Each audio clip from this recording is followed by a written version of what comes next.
আসলে চিন্ময় দাসের যেই গ্রেপ্তার, ওই গ্রেপ্তার নিয়ে এখন ইস্যুটা যেভাবে বাড়লো, এতে কি হয়েছে, এটা একটা ঠিক আছে। ওই সাবজেক্টটা আমি বাদে দিলাম।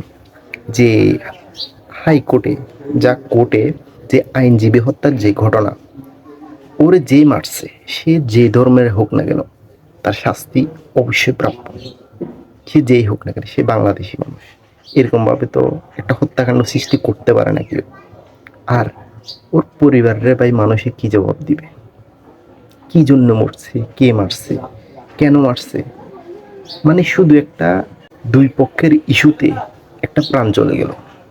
আইনশৃঙ্খলা বাহিনী অবশ্যই এটা তদন্ত করে দেখবে, অবশ্যই উনি কোনো ফলাফল দিবে ওরা, কিন্তু ফলাফল দিয়ে তো লাভ হবে না, সে তো আর ফিরে আসবে না।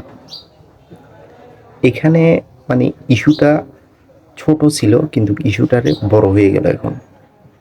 মানে এখন জিনিসটার আন্দোলনের নাই, ওইটা একটা ধর্মীয় বিবাদের মধ্যে সৃষ্টি হয়ে গেছে।